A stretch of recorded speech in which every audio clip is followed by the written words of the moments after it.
Hello everyone, आज हम part 3.4 पुरस्कार चैप्टर पढ़ेंगे, जिसे लिखा है जयशंकर प्रसाद जी ने। जयशंकर प्रसाद, जिन्हें अपनी रचनाओं के कारण काफ़ी प्रसिद्धि मिली है, उनके द्वारा लिखित पुरस्कार चैप्टर का हम आज अध्ययन करेंगे।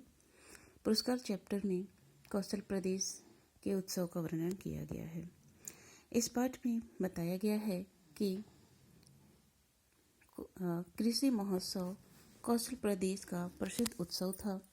उत्सव के दिन राजा कृषक बनकर इंद्रदेव की पूजा करते थे। किसी एक कृषक की भूमि को राज्य के लिए चुना जाता था। साल भर राजा उस भूमि का स्वामी होता था। कृषक को उसी भूमि का मूल्य चुकाना पड़ता था।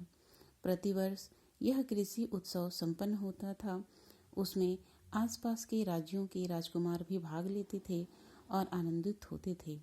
आसपास के लोगों का उसे भरपूर योगदान रहता था। कौशल में आयोजित होने वाले उत्सव के पूर्व राजा किसी एक कृषक की जमीन को चुन लेता था। वह राजा का खेत हो जाता था। उसके बदले वह खेत के मालिक को वास्तविक कीमत से चौगुनी राशि राजकीय अनुग्रह के रूप में प्रदान करता था।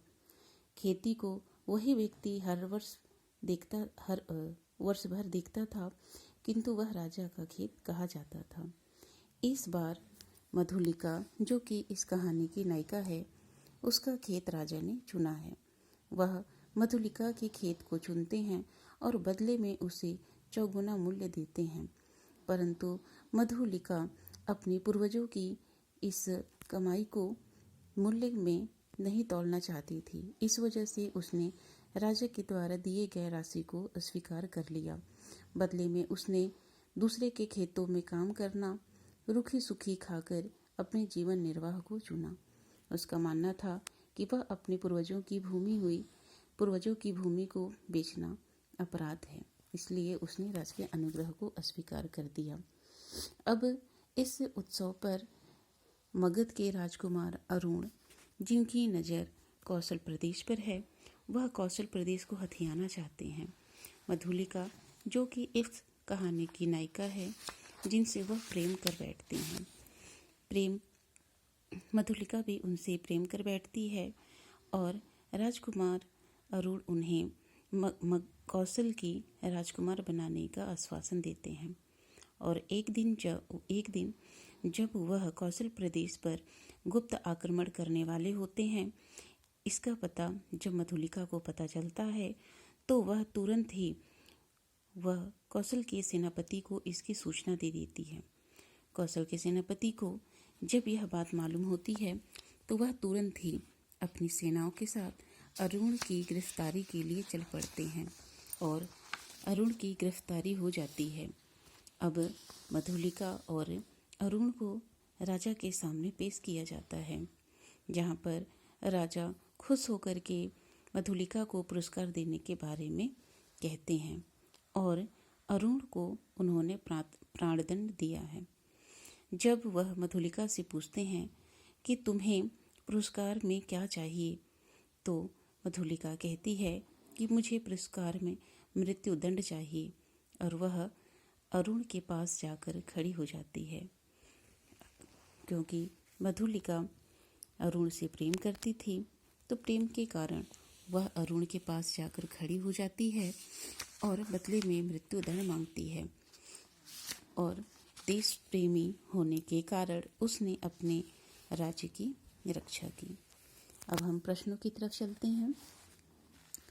कौशल में आयोजित होने वाले उत्सव की परंपरागत नियम क्या थे?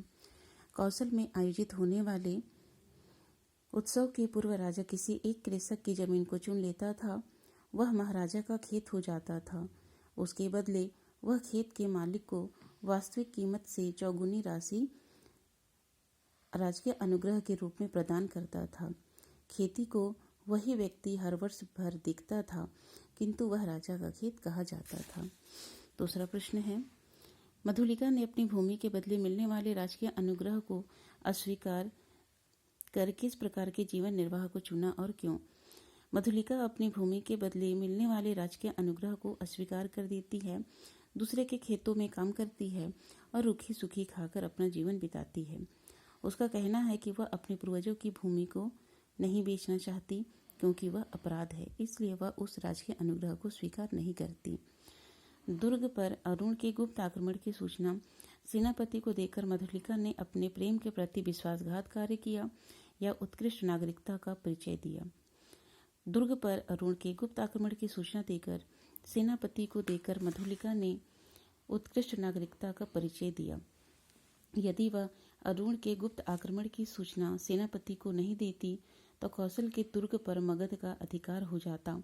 मगध कौशल राज्य का शत्रु था, उसे कौशल पर कब्जा करने से रोकना आवश्यक था।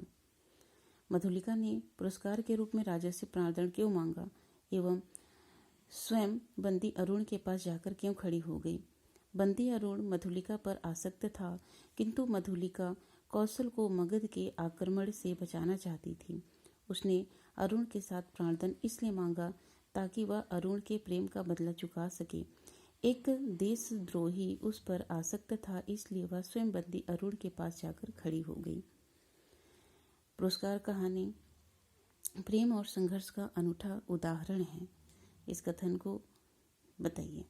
पुरस्कार कहानी में मुख्य नायिका मधुलिका है। उसे अपनी भूमि से प्रेम होने के कारण बदले में राजकीय अनुदान को अस्वीकार कर देती है।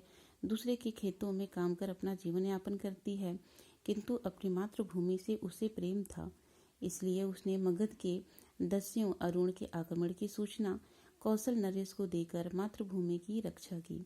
अरुण उस पर आसक्त था, इसलिए कौशल नरेश से उसने प्राणदंड मांगा। और इस तरह से हमारा यह चैप्टर समाप्त होता है। धन्यवाद।